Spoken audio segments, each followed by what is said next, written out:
आपको सुनकर बड़ी पीड़ा होगी। 80% लीलाओं के स्थल लुप्त हो चुके हैं। जहां जहां हमारे प्राचीन तीर्थ हैं वहां षड्यंत्र पूर्वक म्लेच्छ बस गए। वहां मजार बनी, वहां मजार बनी, वहां मस्जिद बनी, सब जगह मजार बना दी। हिंदुओं की सबसे बड़ी कमजोरी है इनमें शत्रुबोध बिल्कुल नहीं है। शत्रुबोध समझते हैं? नहीं समझते।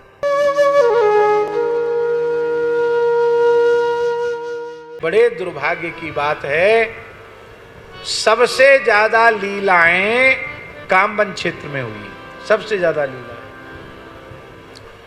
और आपको सुनकर बड़ी पीड़ा होगी, 80% लीलाओं के स्थल लुप्त हो चुके हैं। कैसे हो गए? जहां जहां हमारे प्राचीन तीर्थ हैं वहां षड्यंत्र पूर्वक म्लेच्छ बस गए। इतने मुसलमान हैं उस क्षेत्र में कि जहां जहां महाराज गया धाम है, गया कुंड है, गदाधर भगवान है, वहां मजार बनी, वहां मजार बनी, वहां मस्जिद बनी, सब जगह मजार बना दी। कुंडों को पाट दिया, तीर्थों को पाट दिया, वहां मजार बन गए, कब्रिस्तान हो गया। बड़ी दुखद बात है महाराज जी।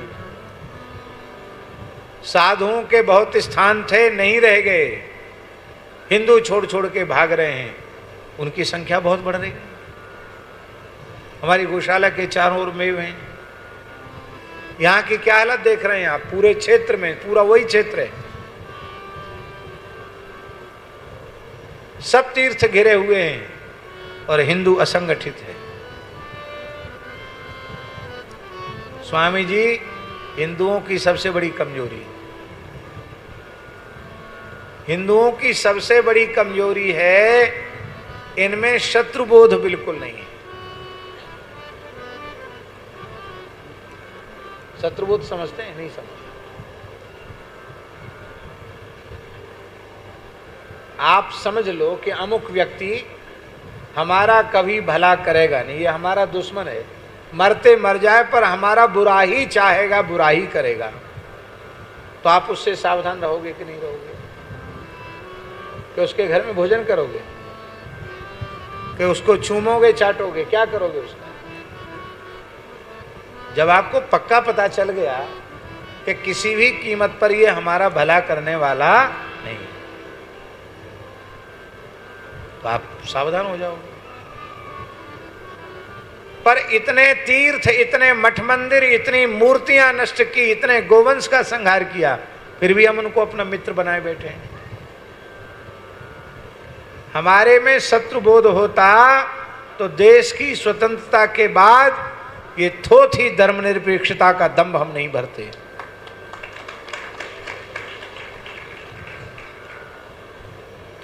आज स्थिति यह है कि बहुसंख्यक हिंदुओं के देश में हिंदू अल्पसंख्यक हो रहा है। हिंदुओं के बच्चे ब्याह ही नहीं करना चाहते हैं। अब एक परंपरा ये चल पड़ी कि ब्याह मत करो, बच्चे भी मत करो, व्यभिचार में प्रवृत्त रहो और ऐसे ही जीवन का आनंद लो। आनंद नहीं, ये नरक है। गृहस्थाश्रम की सफलता सदाचार संपन्न पुत्र पुत्रियों के जन्म से है। आपका पितृत्व सफल हो, माता का मातृत्व सफल हो, ये गृहस्थाश्रम में प्रवेश का प्रयोजन है। कम से कम प्रत्येक हिंदू के 3 बालक होने चाहिए।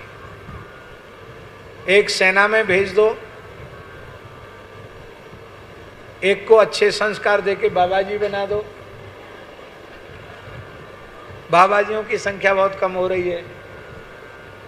हाँ, इतनी कम संख्या हो रही है कि पुराने मठ मंदिरों पर स्त्रियां कब्जा कर रही हैं। और ये बात पक्की तौर पर समझ लीजिए, जिस विरक्त साधु सन्यासी के स्थान में स्त्री का प्रवेश हुआ, वो स्थान कभी न कभी जरूर नष्ट हो जाएगा। माताओं से मेरी प्रार्थना, मेरी बात का बुरा नहीं मानना, स्त्रियों को संन्यास नहीं लेना चाहिए। उन्हें अपने माता पिता के निकट रहकर उनकी सेवा करनी चाहिए।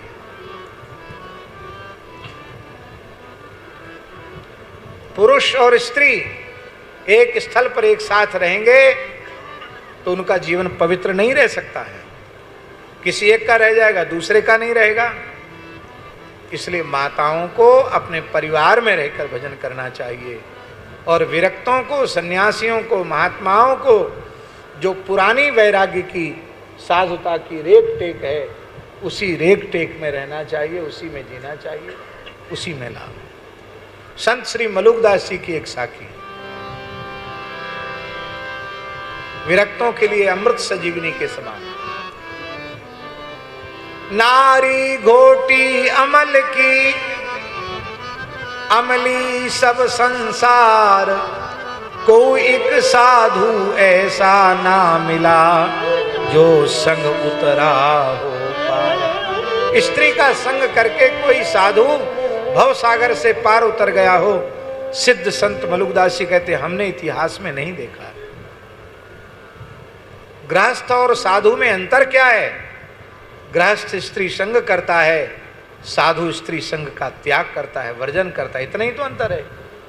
ये भी अंतर मिट जाए तो किस बात की साधुता है?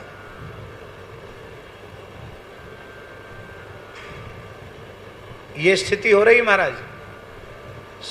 और महात्माओं का दोष नहीं है, उत्तराधिकारी नहीं मिल रहे हैं, तब जो आए जो सेवा करेगा उसको मिलेगा।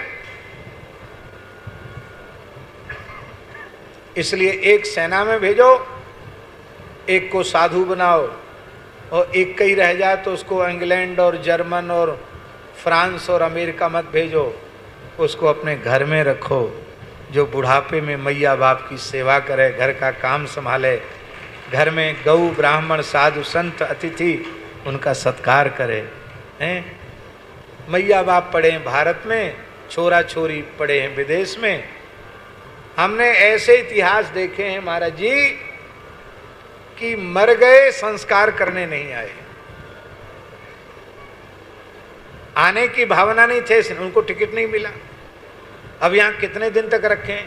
अंत में उन्होंने कहा भाई फूंक ताप दो, संस्कार कर दो। बनारस की घटना है,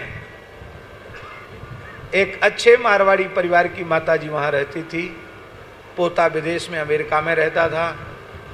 2-3 दिन तक लाश को रखना पड़ा, तब वो आया, गर्मी थी, उसको गर्मी सहन नहीं हुई। उसने कहा कि मैं तो बहुत ज़रूरी काम है, मुझे ज़्यादा दिन की अनुमति नहीं मिली है, मैं वापस जाऊंगा, 13 दिन में नहीं रुक सकता। अरे वाले तुम ही एकमात्र अकेले हो, सारा कर्म तुमको करना पड़ेगा। बोले किसी ब्राह्मण को प्रतिनिधि बना दो, पेमेंट बताओ क्या पेमेंट करना, मैं पेमेंट करके चला जाऊंगा। उसने जूते तक नहीं उतारे, लकड़ी देने की बात छोड़ दो, कुछ पैसे वैसे दे के चला गया। क्या आपके गृहस्थाश्रम का फल यही है? क्या मनुष्य रुपया कमाने की मशीन है?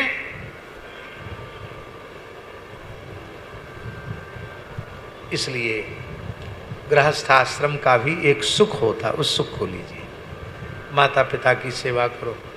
यहाँ ऐसे लोग आए हैं जो अपनी वृद्ध माता को लेकर यहाँ कथा सुनने आए हैं। हमारा मन बहुत प्रसन्न है। तीर्थ अपने माता पिता के साथ तीर्थ करने पर उसका अक्षय पुण्य हो जाता है।